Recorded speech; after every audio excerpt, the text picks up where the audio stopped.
Let's begin with the first question and answer session. We will try to answer as many questions as possible. Therefore, we ask that only one question be asked per phone call, and that these questions be as brief as possible. You may call the studio directly at the phone or fax numbers which appear on your screen, including the ITC iPhone number 688-1700.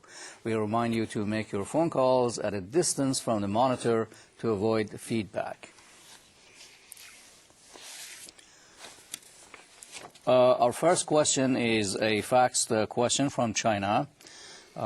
Here's a question. For business organizations, the target is profit, and searching for excellence costs a lot. How can we make the balance between making things better and the profitability of the business itself? So it's a question of balance. Yeah, actually, I would argue that the only way you get profit is to have satisfied customers and who will then become repeat customers. It's the only route to profitability. So I don't see any other route than to focus on excellence, which, as I'm saying, it has to do with satisfying your customers. So they're not opposite each other. They're not opposites. They support each other. That's right. Okay, great. Our next question is from Mexico City. Go ahead, please. Adelante, México. Su pregunta, por favor. ¿Cuáles serían las estrategias What would the strategies be para romper los paradigmas del personal que to no aprueba las nuevas formas de trabajo? break with the mentality of workers who are not in line with the excellence mentality of the company? What can we do to break with this work culture? Well, I guess most work cultures start at the top. So the leader, the boss, the owner has to set the standard in everything that they do. They have to, as we would say up here, walk the talk or walk the walk.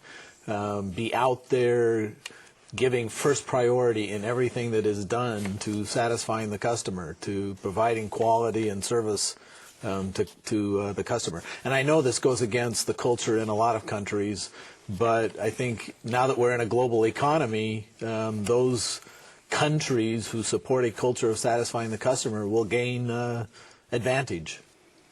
Great. And we stay in Mexico for our next question. Go ahead, please. Pregunta. Adelante, México. Su pregunta, por favor.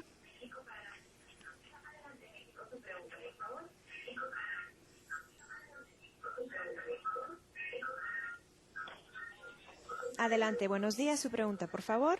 ¿Cómo permear el enfoque de la mejora continua y la innovación en las estructuras organizacionales en países donde por idiosincrasia ante los eventos reaccionamos de forma emocional? Really permeate this culture of excellence within countries that react emotionally more than intellectually when something occurs?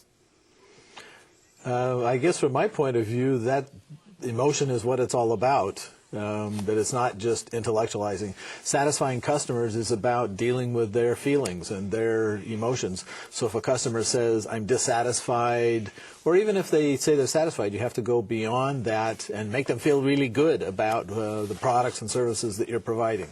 So again, the leadership from the top, from the owner down through the employees, is the focus is on the customer. All right, well, thank you. We go to Peru for our next question, and I believe this is a fax question.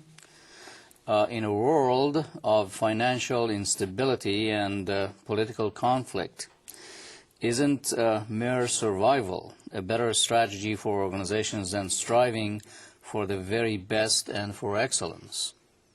Yeah, I anticipated that we would get questions prefaced with, given the nature of the financial crises, and you know, I'm a management expert, not a financial expert, but from my point of view, companies to survive have to provide quality and innovation.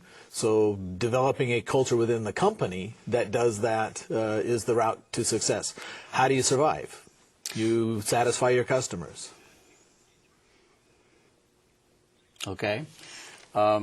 So there is no, there seems to be the theme that's developing that there's a conflict between achieving excellence and what needs to be done today. And you're saying that that is That there isn't. That there isn't. Okay, very good.